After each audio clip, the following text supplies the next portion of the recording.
Hello and welcome to Ethereum Classic Community Calls. ETC Community Calls is a weekly voice chat that happens on the Ethereum Classic Discord server every Tuesday, usually at 1500 hours UTC.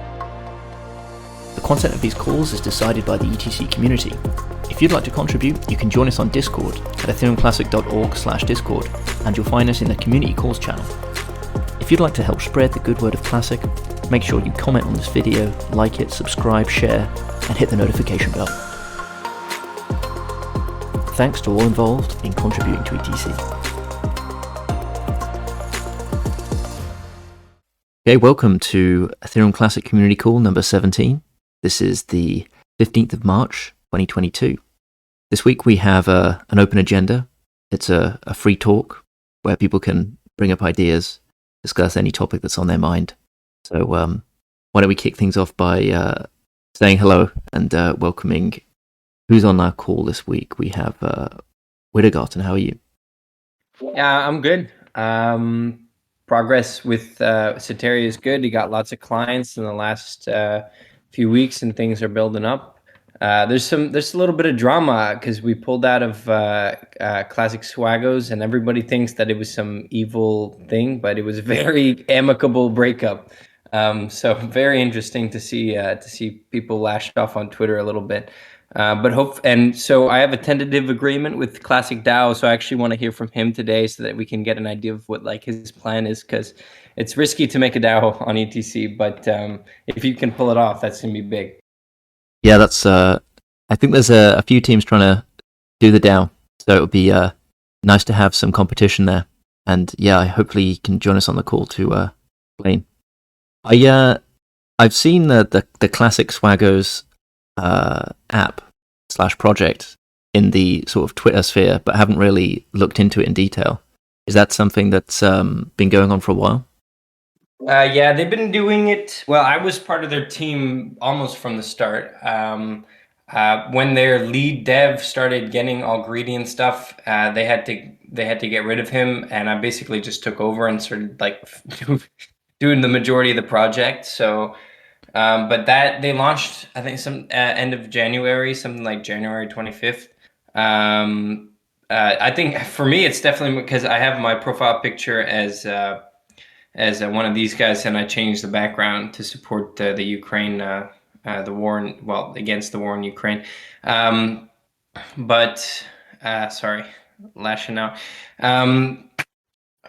But yeah, so I was working on Classic Swagos, and yeah, cool. But they're not new, and they're cool. Yeah, I like them.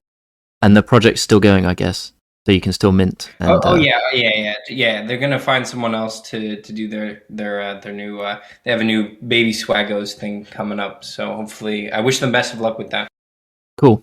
Yeah, we should have them listed on the website. I didn't see. Yeah, actually, I was working on that right before I left. I might finish that up. I'll see if I can get in contact with Darth. Sure, or you could just drop a pull, not a pull request, but just an issue, or you can DM me and I can try and sort that out. I just need like a URL for the website. Okay, cool. Yeah, I was here. Hey, how's it going? Hey, classicdow.etc. How are you? Good. Quite a few updates since last time I've been on this call. Yeah, when was that? Like maybe 2 months ago? I believe that was the first or second week of January when we made our debut. Right, cool. So, how's it going? What have you been up to? Good. Are set to launch our website within the next 2 weeks. We had some problems with the domain. That was causing us problems, and we couldn't really work with it too well. So we got a new developer, a new website host. Hopefully, that's gonna be able to host anything that we need from our future the future place where you can vote for a token, and like the interface where you vote, to something that we talked to HeBisSwap about, integrating Hens into our website. Cool. I'm assuming that your classicdow.etc domain is on Hens, right? It is.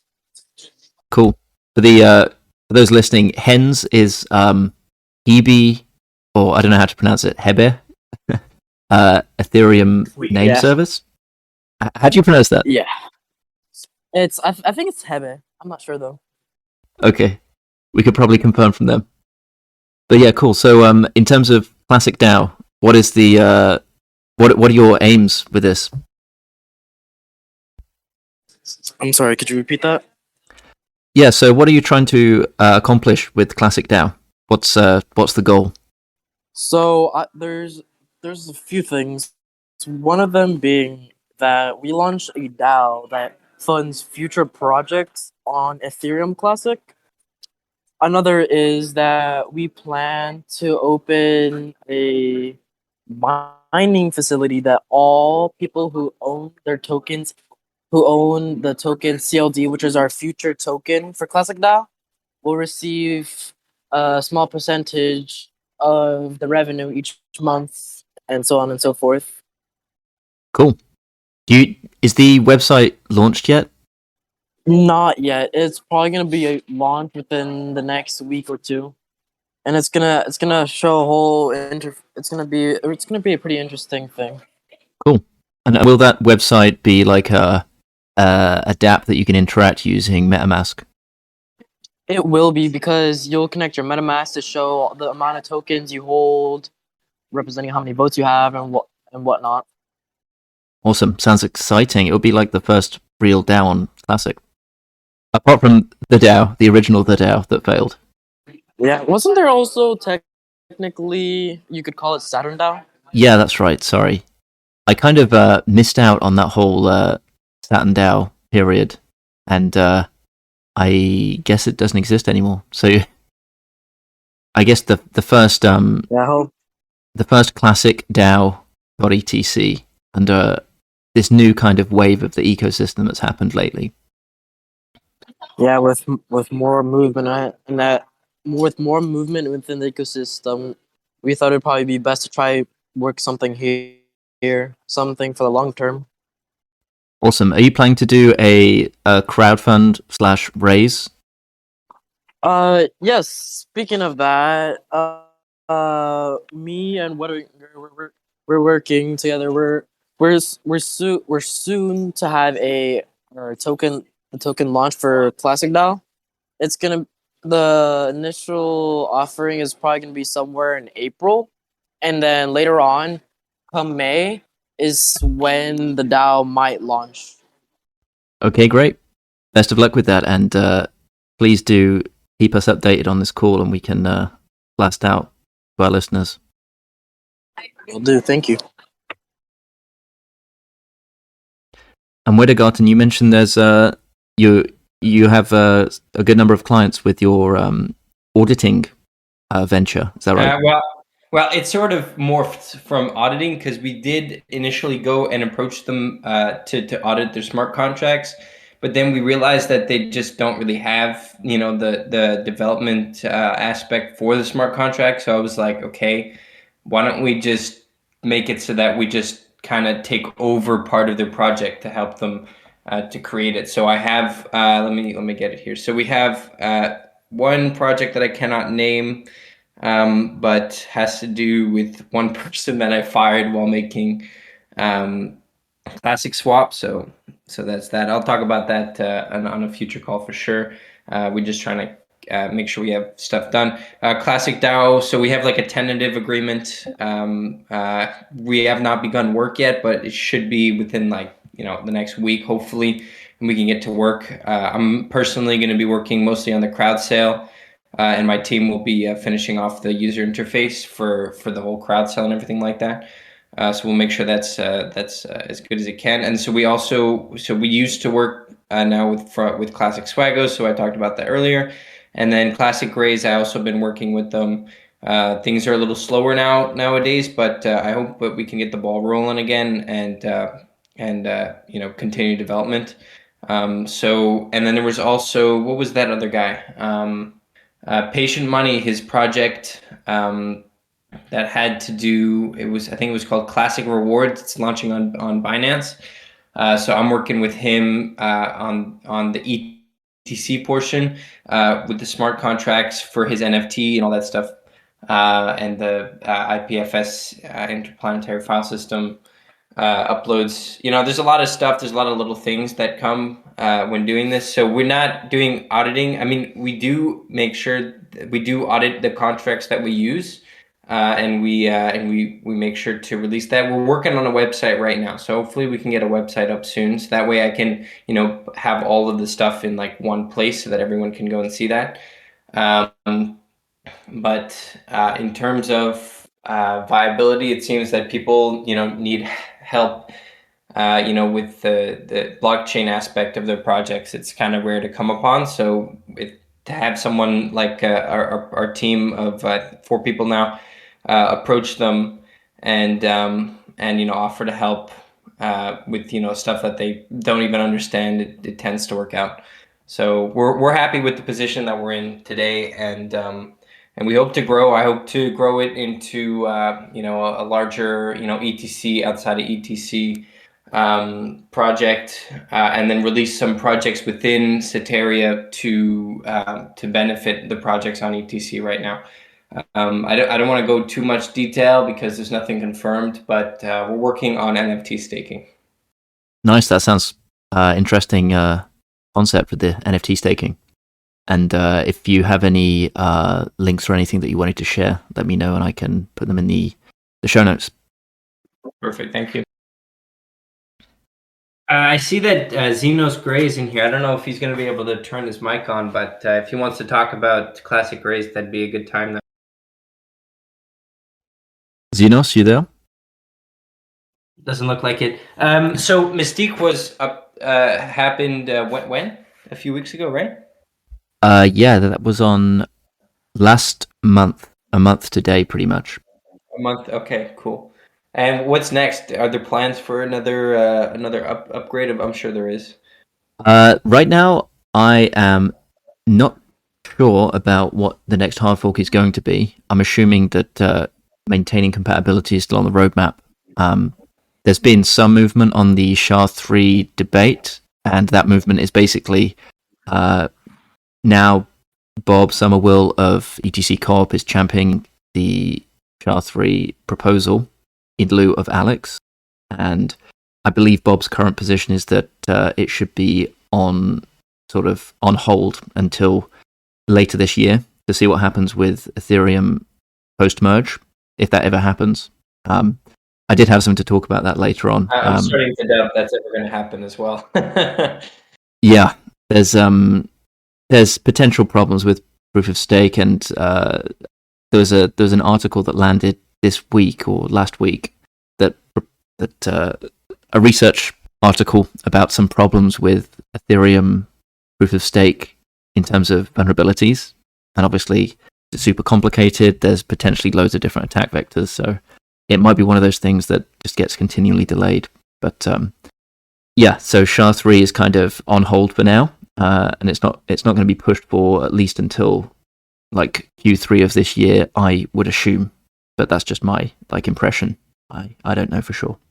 Apart from that, in terms of upgrades, I personally think it's time for us to be discussing other potential things that Ethereum Classic could be integrating. My personal thing of choice would be versioning system, such that different versions of the EVM can be applied to different contract deployments. That would make it super easy to maintain backwards compatibility and make future upgrades easier without breaking Cody's law. Sounds good. So I'm not really familiar with like the blockchain aspect of the blockchain. So recently, Litecoin got its Mimble-Wimble protocol, which is pretty interesting. It's not live yet for users, but is that something that could theoretically be implemented into ETC or a similar version of that, or is this just something that's completely off the table? So Mimble-Wimble, I believe, only works with a UTXO model. I'm not 100% sure of that, but basically Ethereum, the EVM accounts model is not really compatible with it. So there are potential similar approaches to having privacy and less data on-chain using zero-knowledge proofs and stuff, but I don't think Mimble-Wimble itself is compatible with Ethereum. That makes sense. Not I didn't really mean Mimblewimble, but I meant like somebody in the chat asked about private transactions. It would be a good idea, but the one thing that I noticed is that the Mimblewimble protocol on Litecoin is kind of like almost a side chain, like a separate thing. So it's not that easy to make a Mimblewimble transaction unless the wallets start implementing it. But it's a bit of a mess, so that's too bad. Because it would be great to just be able to choose whether or not you're gonna it's private or not, and then just send from a regular wallet, and then just be able to receive it into a regular wallet, because it's not the case. You actually get it in like a separate Mimblewimble wallet, and it's all anyway. But yeah, one thing thanks for your comment. one thing that you might want to look at, that is another one of these low-hanging fruit things that could be ported from Ethereum to Ethereum Classic, is Tornado Swap, which is basically a zero-knowledge proof mixing service that would allow you to basically get some level of privacy for Classic-based assets by mixing them together. So it's like a smart contract-based coin mixer? Correct. Okay. And as far as I know, it should just be a case of cloning and redeploying whatever Tornado Swap is involved with on Ethereum. I think the front end is probably open source too. That's my kind of domain too. I'll have to look into that. Thank you. Yeah, it's another one of the really useful. I don't know how useful. Depends who you are, I guess.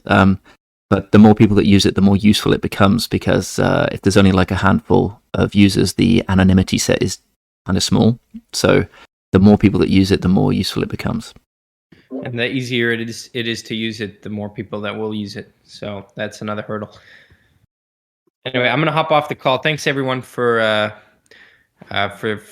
discussing the stuff today, and I hope you guys have a successful rest of the call. Salut.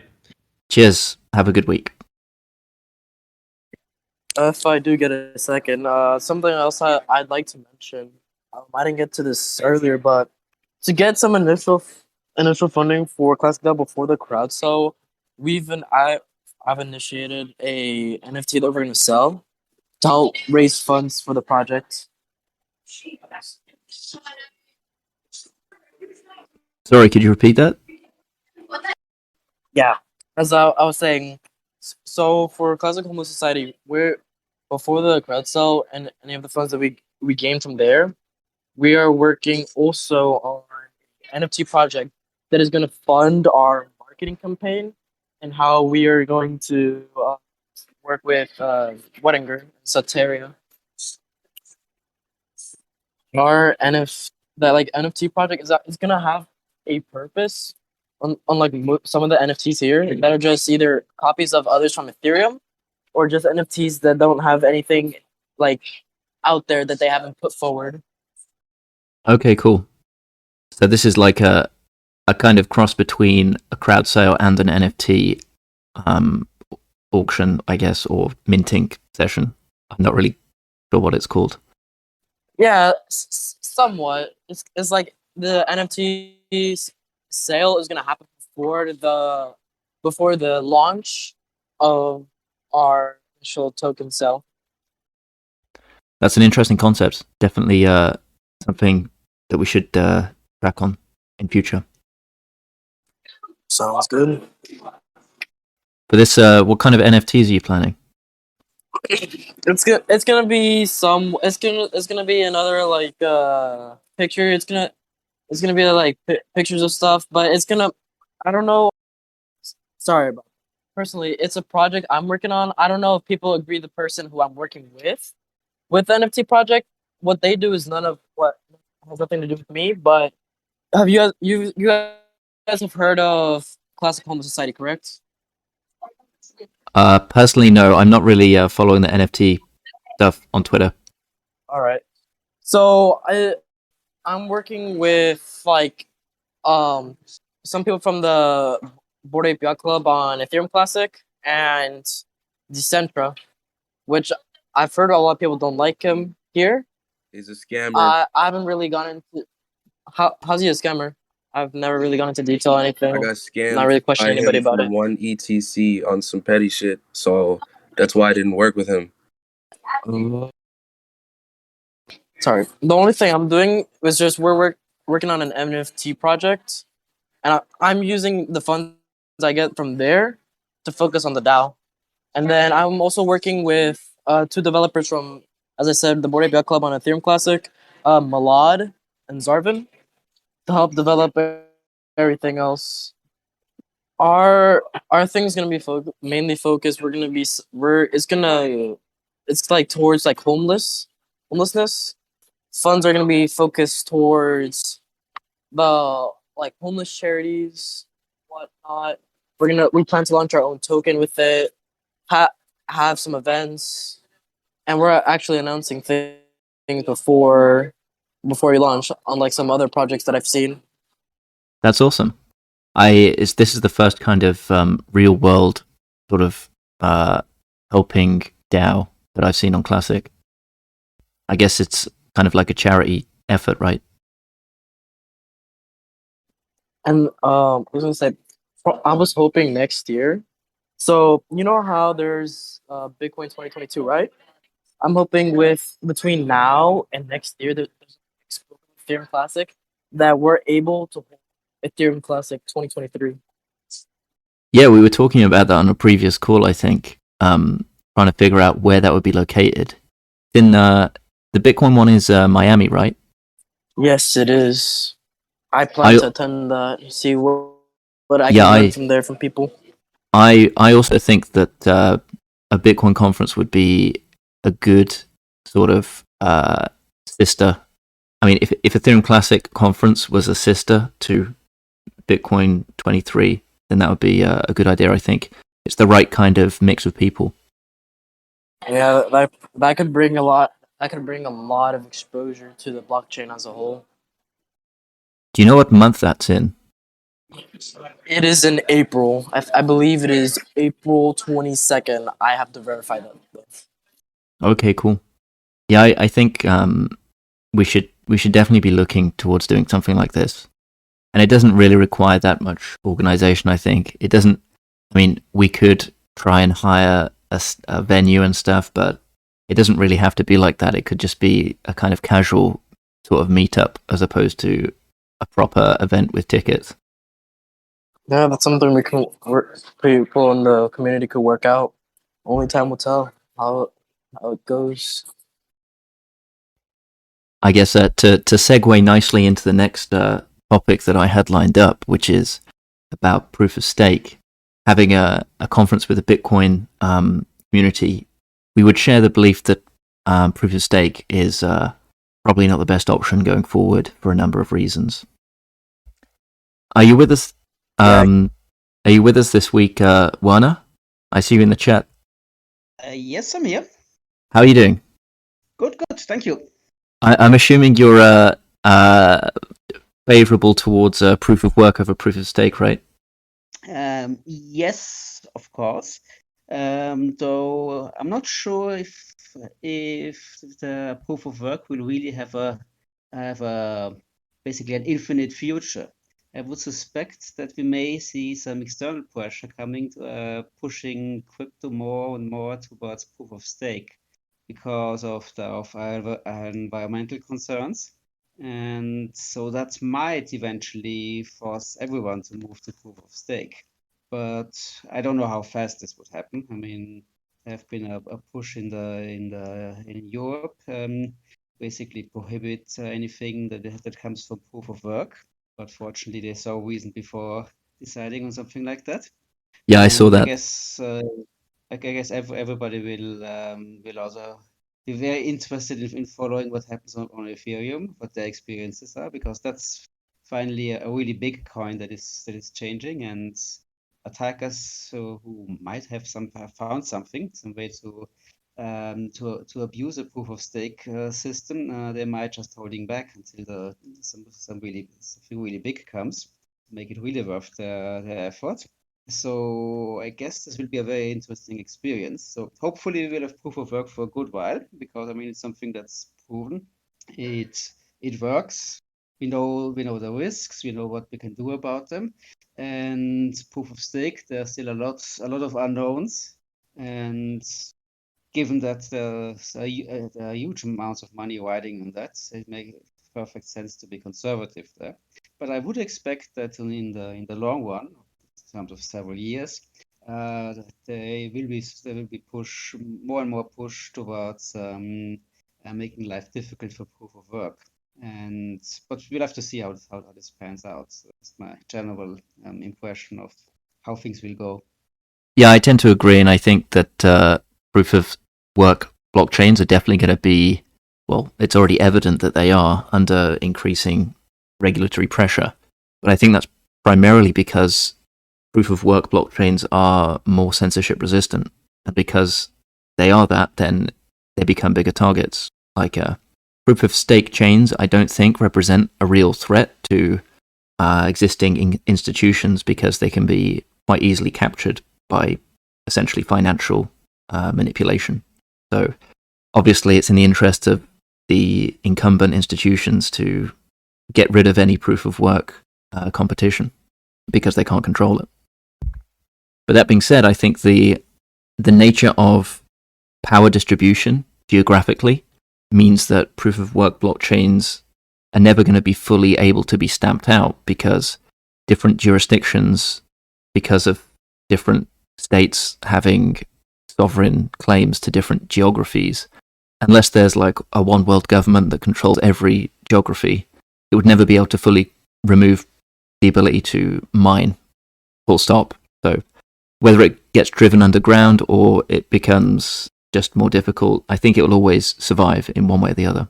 Yeah, what was a bit nasty about this proposal they had in Europe, well, if I understand this correctly, is that they were basically they were not trying to ban the mining itself, but the use of POW derived or generated coins.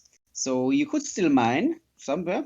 I mean, there are several places in the world where there's no environmental issue with mining. You have green energy that exists in abundance, and but you couldn't use them. Let's say, well, Europe would do something like this, or the US, or another big market.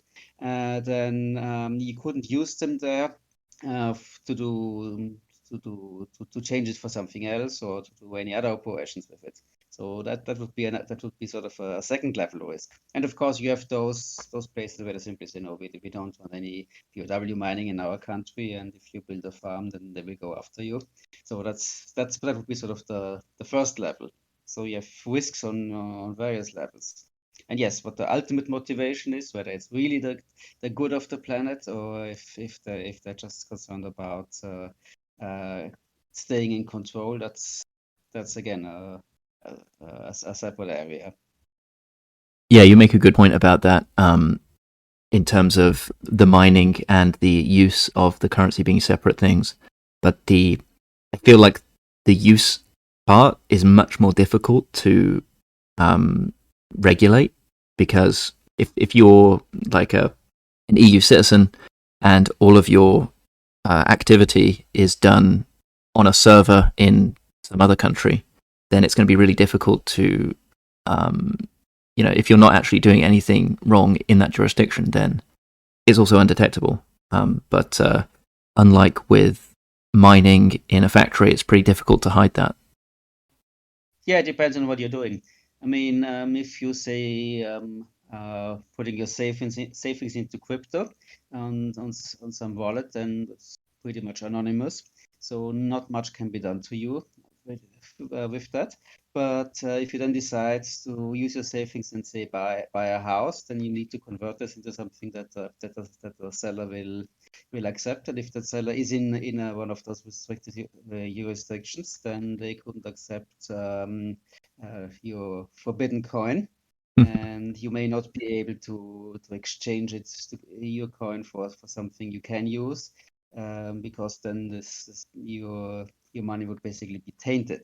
So you may not be able to change it in your bank in this area that prohibits the POW coin, and you might have difficulties with converting it outside, and it's just sending the money because then they will ask for proof of that you got it from a legitimate source and so, and then you could not justify that. So this could get really messy. I mean, sure, there are always ways around it, but then you don't want to have to resort to kind of big crime type of money laundering just to day-to-day business.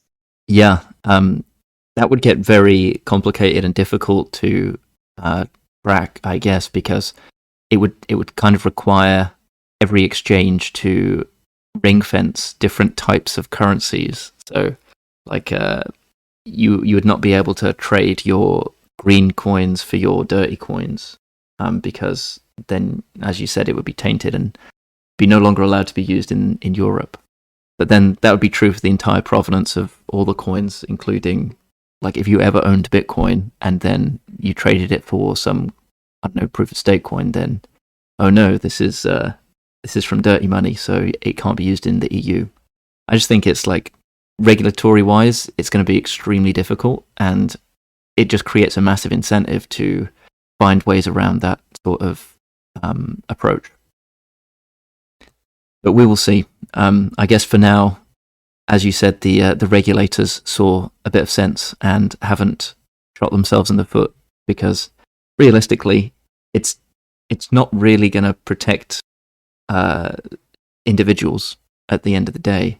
It's more going to hurt the EU or whichever jurisdiction that implements these draconian regulations, because they will not be able to innovate. They'll lose out. Like, if everyone else is using this amazing new technology and you prevent its use, then, well, don't be surprised if you get left behind. Of course, they might think that they're actually promoting the development of the even more advanced proof of stake, which is the successor of proof of work. So I'm not quite sure what logic applies there. And also, I wouldn't underestimate the willingness of regulators to require things that are not really practical. It's all a kind of difficult area, everything that's politics. And no, I mean, the main reason why I'm happy that they didn't make this kind of move in Europe is that there's simply not enough experience with proof of stake. I mean, at least if you want to push everybody to use proof of stake, make sure that we know that it's safe to use. Now, Exactly. the big test will come basically with Ethereum.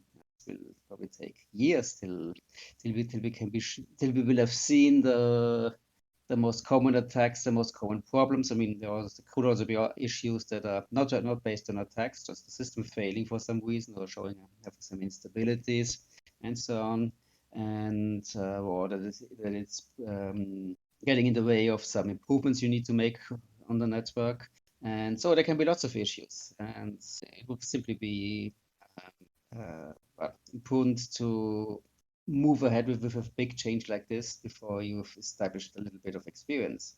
Yeah, for sure. And picking up on something you mentioned, there is this idea that proof of stake is in some way like a next generation, and that it's progress in some way. Like, proof of work was the first thing, and it's kind of like uninspiring and simplistic, and because technological advancements are made, the next stage is proof of stake, and it's kind of just, people assume that's a given. But my opinion is that it's not like that at all. Proof of stake is actually it's a little bit of a, how can I put this nicely? It's a additional technical complexity that doesn't actually add any functionality to the protocol itself. It doesn't actually make the blockchain more secure. So from a pragmatic point of view, it doesn't actually add anything. In fact, it's a security downgrade. But the real reason that it's been implemented is because it enables holders of the currency to profit. Basically, the only reason that people support it is because instead of paying miners, they can pay themselves. And that's why it became popular, in my opinion. In other words, proof of stake is like the hotel asking you to reuse towels to save the planet. On the surface, it's for noble intentions. But in reality, it's making them money and giving you a worse service. Well, one could say that basically all of those concepts are simply forms of proof of money. And so you're basically proving that you're willing to put some money at risk. And with this, you're offering a collateral for the veracity of the blocks that you're proposing. And whether you do this in terms of burning energy, which you then have to pay with money, or whether you do this by having some staking, where you put money into the staking, or if you do this for proof of storage, where you have to buy tons of hard disks or whatever. It doesn't really matter in the end. So it's basically like the concept of anchoring your chain on something that's tangible in that's tangible in the real world, that you're not completely hanging out in the air. And proof of stake surely reduces this attachment. So proof of work is more down to earth. You can't just you have kind of differences in energy price, maybe of a factor of 20, but you can't have energy that's 1,000 times cheaper than that as well. So while with proof of stake, maybe you can figure out a way to do this, and to completely distorts the competition. So proof of work is more firmly rooted in the real world than things like proof of stake. But in principle, it's always the question of whether you are actually willing to risk something that is of value to you as a collateral for the blocks that you're saying are okay to accept. Right, and the fundamental distinction there is that the security anchor in proof of work is external of the system that it's trying to secure, whereas in proof of stake, that anchor, the currency itself, is part of the system itself. So it's like an internally sourced security. In a sense, it's like a perpetual motion machine where the energy comes from itself, where, as we know, those kind of systems are not really sustainable long term, and they're more susceptible to like radical shifts or volatility. I mean, that's where it gets interesting security-wise. I mean, they have the existing anchor from all the things that have been mined with proof of work. So at the beginning, they still have a fairly close relationship to the firm attachment that provides proof of work, but then over time it can go anywhere. So that's all I'm saying, that it will take some time till we can see what really happens there as these ties getting less and less important in the ecosystem, and whether we will see, well, maybe it just works. Maybe there will be no big problems.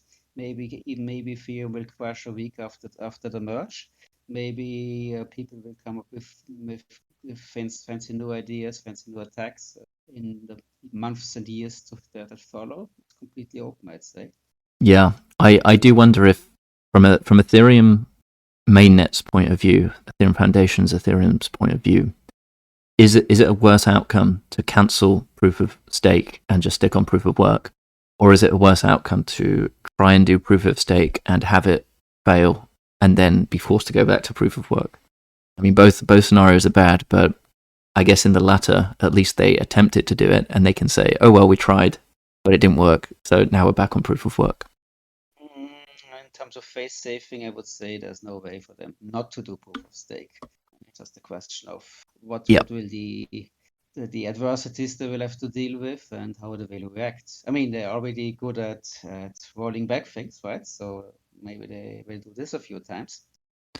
Yeah, I think you're right. There's the only tactic they can apply, and probably will continue to, is to just delay and delay. And with this new paper that got launched about 2 new attacks on the proof of stake protocol that Ethereum is doing, they have yet another reason to delay. And there's no reason that can't continue forever. Like if you just add fixes upon fixes upon fixes, then, well, it might never release. I'm not sure they really have that choice either. I mean, they've said a lot of times recently that they will deliver this year, basically according to schedule. And also there are smaller coins that are stealing the show with going to stake. So eventually, if they want to keep their credibility, they will have to do this. And yeah, you mentioned this paper. Are you planning to talk about that? I have not read the paper in detail yet, so I first wanted to get to wrap my head around the attack itself, and it requires a fairly intimate knowledge of the existing proof of stake implementation, which I'm not familiar with, so not right now, but I just wanted to put it out there to kind of highlight the sort of the beta nature of what Ethereum is potentially switching to and the potential dangers in that, and the effect that would have on Ethereum Classic, because I mean Yes. it does Yeah, it does anything it does bad affect us. happening, anything bad, any notable risks on proof of stake, of course, something that shows that ETC did well by sticking with proof of work. And of course, I would expect that if these are serious threats, then I would expect the people from Ethereum also to take this into account and maybe even delay things if necessary. I mean, it would certainly be a good reason, not just an excuse for delaying things, if there's some serious flaws in the system. But yeah, we'll have to see what the interpretation of this is. Have you posted a link of this somewhere? Yeah, you can find it in the show notes in the markdown file for this show number 17. Thanks. It's currently just a research paper, Yes, I see. but the potential is that it reveals a fundamental problem with their approach to proof of stake that is pretty difficult to overcome without massively reworking it, right? It's like you've built a skyscraper and you're about to put off the keystone, and then you figure out that you haven't dug deep enough in your foundation, so you have to tear the whole thing down and build it again. And that could be like a multi-year rebuild. And if that's the case, then it does somewhat change it plays into the SHA-3 debate on Ethereum Classic for sure, because first of all, it buys time, and I think we should be in any way planning for some kind of at least potential transition, long-term transition, sort of regardless of what happens, because I think it's quite likely that Ethereum may not switch for another 2 or 3 years, and if that's the case, then do we really want to be waiting along on the existing algorithm for that long? It's working well so far, so there's no immediate pressure. But yeah, I mean, if Ethereum stays on POW forever, then this might be a valid consideration. I'm not sure they would be very interested in delaying that far. I think well, everywhere, whenever they talk about it, it's basically happening soon, even towards the end of the first half of this year. I mean, this seems to be really a point of convergence. In the past, it will be soon, but then they always pushed it.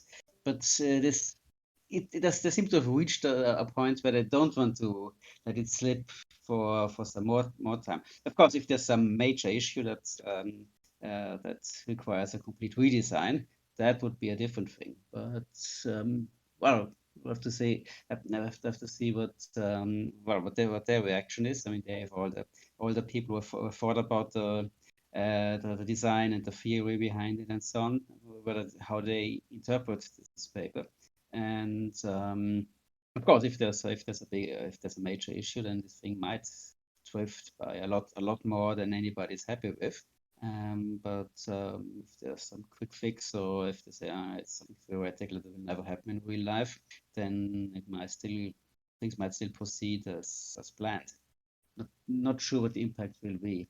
I mean, as I said, they also have the issue that they want to be the ones who are bringing proof of stake to the world, but if they wait too long, then they will be bypassed by others. Now the others that are doing proof of stake, they're still small, but coins can grow over time. I mean, Ethereum wasn't always as big as it is today either, so there's this risk. So if they want to be the top coin with proof of stake, then eventually they have to do something. And I don't know how their motivation is, whether they have a healthy safety first culture, or if eventually it's just we have to do it. Let's face safe and just do it. So difficult to tell what the motivations will be and what the decisions will be. But I guess the first step of this thing is to see what the experts think, whether they acknowledge this is a big issue, or if they say it's something that we have to worry about, but maybe not now, or maybe we can add a little safeguards, something of this sort. Yeah, I feel like they will probably, their hand is almost forced at this point, and even if there is this kind of obvious attack, they might just be of the opinion that, hey, if it breaks, then we can fork again in the future and fix it if we need to, or do some other like duct tape fix. But yeah, I guess it depends how serious the problem is, and I'm not sure how open and honest they're going to be about that publicly, because it could, if it was a serious problem, they wouldn't really want to admit it and would need to do damage control on that. So difficult to tell what they're really thinking on it. But yeah, something to keep an eye out for. And we're coming up to the hour, so if there's anything that anyone wanted to add before we wrap up, please jump in now. Okay, so thank you to everyone for joining us and participating and listening in this week's call. We will hope to see you next week, possibly at the same time, possibly at a slightly different time, but we will make sure to update everyone, and you can follow the announcement in the Discord channel. So thanks for joining us, and see you next week. Bye-bye.